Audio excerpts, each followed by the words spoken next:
اعوذ باللہ من الشیطان الرجیم بسم اللہ الرحمن الرحیم وقالت طائفة من اہل الكتاب آمنوا بالذی انزل علی الذین آمنوا وجہ النہار واکفروا آخرہ لعلہم یرجعون۔ صدق اللہ العظیم۔ محترم حاضرین، ناظرین اور سامعین، آج ہمیں انشاءاللہ سورہ آل عمران کے 16ویں رکوع کی 9 آیتوں کے مفہوم کو سننا ہے۔ یہ آیت نمبر 72 سے آیت نمبر 80 تک۔ سب سے پہلی آیت میں اللہ تعالیٰ نے ارشاد فرمایا، اور اہل کتاب میں سے ایک گروہ نے کہا، وقالت طائفة من اہل الکتاب، اور اہل کتاب میں سے ایک گروہ نے کہا، آمنوا بالذی انزل علی الذین آمنوا وجہ النہار واکفروا آخرہ، جو کتاب اہل ایمان پر اتاری گئی ہے اس پر صبح کو ایمان لاؤ اور شام میں اس کا انکار کر بیٹھو کہ شاید مسلمان بھی دین حق سے پھر جائیں۔ اس آیت میں اللہ تعالیٰ نے یہودیوں اور عیسائیوں کی ایک سازش کو بیان فرمایا ہے۔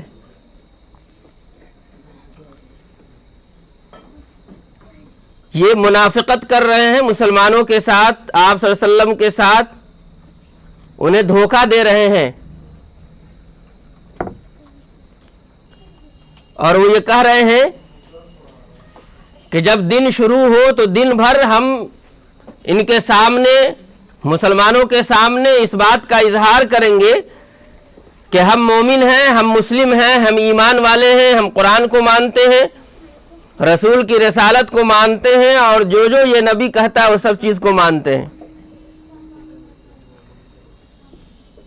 وَاکْفُرُوا آخِرَہُ، لیکن جب دن پورا ہو جائے تو وہ اس بات کا انکار کر دیتے۔ یہ کام یہ کیوں کرتے ہیں؟ اس لیے کرتے ہیں تاکہ جو کمزور مسلمان ہیں وہ ان سے دھوکہ کھا جائے۔ مطلب یہ ہے کہ ابھی تو ہم مسلمان ہیں، اور کچھ دنوں بعد جب لوگوں کو پتہ چلے تو وہ اپنے محفل میں اس بات کا اظہار کرے کہ نہ، ہم کہاں ایمان لائے ہیں محمد پر، اور یہ صرف اور صرف اس کی چال ہو کہ لوگوں کو اس دین سے پھیر دیا جائے۔ جب وہ یہ بات اپنے لوگوں میں کہیں گے تو لوگ ضرور پوچھیں گے کہ آخر کیوں نکل گئے، کیوں تم ایمان سے پھر گئے؟ تو وہ یہی جواب دیں گے کہ ہم نے وہاں یہ چیز کمزور پائی، غلط پائی، دلیل کے مطابق نہیں پائی، اس دین کو اچھا نہیں پایا۔ تو یہ یہودیوں کی ایک سازش بیان کی جا رہی ہے۔ مسلمانوں کو ہوشیار کیا جا رہا ہے، اور اہل کتاب کو، جن کو کی تورات اور انجیل دی گئی ہے، انہیں آگاہ کیا جا رہا ہے کہ ایسی بات نہیں ہے کہ تمہارے اس سازش سے اللہ باخبر نہیں ہے۔ اللہ تعالیٰ باخبر ہے، اور اللہ ہر چیز کو جانتے ہیں، اور جب یہ آیتیں نازل ہوتی ہیں تب ان کو اور اس بات کا احساس ہو جاتا ہے کہ واقعی یہ وہی نبی ہے جس نبی کے متعلق اللہ تعالیٰ نے ہم لوگوں کی کتاب میں بیان فرمایا ہے۔ آج کل آپ لوگ دیکھتے ہوں گے ٹی وی ڈیبیٹ پر ایکس مسلم کے نام سے چیزیں آتی ہیں، ایکس مسلم اس کا نام رکھے ہوئے ہیں۔ وہ ڈسکشن کرتے ہیں اور کسی سے بھی سوال و جواب کرتے ہیں اور ایکس مسلم نام اس لیے رکھا ہے کہ پہلے ہم مسلمان تھے اب مسلمان نہیں ہیں، اور وہ یہ بات پھیلاتے ہیں، یہ سازش پھیلاتے ہیں اور یہ ماحول کریٹ کرنا چاہتے ہیں کہ ہم آخر اب مسلمان کیوں نہیں ہیں۔ ہم نے سب کچھ پڑھا، ہم نے سب کچھ دیکھا، ان کے معاشرے کو دیکھا، ان کے ایک ایک رسم و رواج کو دیکھا اور ان کے ساتھ اٹھے بیٹھے اور نماز بھی پڑھے، روزے بھی رکھے، حج بھی کیے اور نہ جانے کیا کیا کیا ہم نے، لیکن ہم نے یہاں ان کو ان کے معاشرے میں، ان کے دین میں، ان کی آیتوں میں، ان کے قرآن میں، ان کے احادیث میں ہم نے کمی پائی۔ یہ ایسا کیوں ہو رہا ہے؟ یہ اس سازش کی وجہ سے ہو رہا ہے۔ دراصل سازش یہ ہے کہ جو لوگ قرآن کو نہیں پڑھتے ہیں، جو لوگ احادیث کو نہیں پڑھتے ہیں، جو صرف اور صرف سنی سنائی باتوں پر بس اپنی زندگی کاٹ کر اس دنیا سے چلے جا رہے ہیں، ایسے مسلمان کو بھٹکا دیا جائے۔ پردے کے ایشو پر، لباس کے ایشو پر، عورتوں کو باہر نکلنے کے ایشو پر، یا احادیث میں ضعیف موضوع کی بات لا کر، احادیث کو نہ ماننے کی بات لا کر، قرآن کریم کی غلط تفسیر کر کے طرح طرح سے لوگ ایک دوسرے کو بھٹکانا چاہتے ہیں۔ اسی طرح اگر ٹی وی پر یہ ڈیبیٹ ہو کہ دیوبندی ہے، بریلی ہے، اہل حدیث ہے اور طرح طرح کے فرقے ہیں، تو یہ ڈیبیٹ صرف اور صرف اس وجہ سے کیا جاتا ہے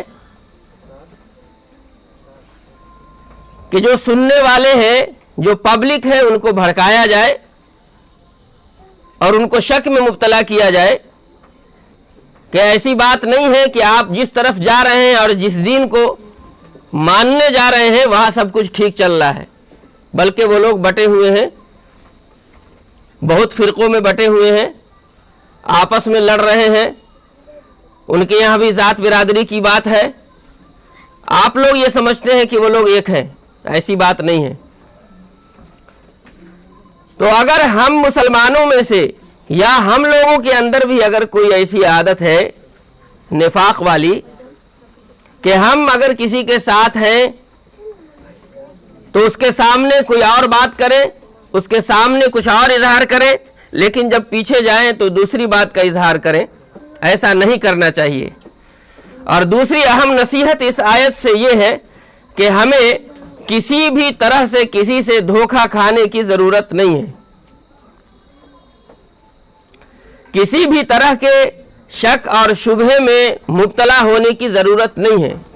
جب ہم نے ایمان کو مان لیا، اسلام کو مان لیا، اللہ کو مان لیا، اس کے رسول کو مان لیا، تو پھر ہم اس کے کتاب کی طرف لوٹیں گے، ان احادیث کی طرف لوٹیں گے، اور پھر ان کا علم جو لوگ رکھتے ہیں ان کی طرف لوٹیں گے، اور اگر ہمیں چیک کرنا ہے تو کئی عالم سے پوچھ لیں گے، اور اگر ہمیں چیک کرنا ہے، پڑھنا ہے تو کئی طرح سے پڑھ لیں گے، تب جا کر کے ہمارے اوپر حقیقت واضح ہوگی۔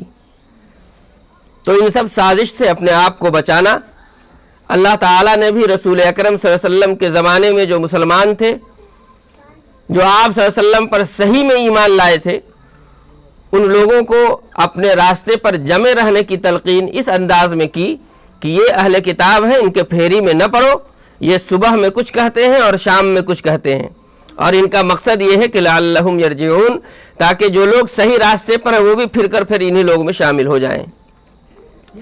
دوسری آیت میں اللہ تعالیٰ نے فرمایا وَلَا تُؤْمِنُوا إِلَّا لِمَنْ تَبِعَ دِينَكُمْ، اہل کتاب کی ایک اور سازش بیان فرمائی، اپنے لوگوں سے یہ کہتے ہیں کہ تم ایمان نہ لاؤ، تم بات نہ مانو، الا مگر، لمن، اس شخص کی ہی، تبع دینکم، جو تمہارے دین کی پیروی کرتا ہے، یعنی جو تمہارا دینی بھائی ہے اسی کی بات مانو۔ تو یہودی کا دینی بھائی جو یہودی ہو، عیسائی کا دینی بھائی جو عیسائی ہو۔ تو کہا کہ مسلمانوں کی بات نہ مانو، تمہیں بات اگر ماننی ہی ہے تو کس کی ماننا ہے؟ اپنے بھائیوں کی، دوسرے کی نہ مانو۔ اللہ تعالیٰ نے فرمایا قل ان الہدی ھدی اللہ، اے نبی آپ صلی اللہ علیہ وسلم کہہ دیجئے کہ بلا شبہ ہدایت دینے کا کام تو بس اللہ ہی کا ہے، ہدایت تو بس اللہ ہی کے پاس ہے، دوسرے کے پاس نہیں ہے۔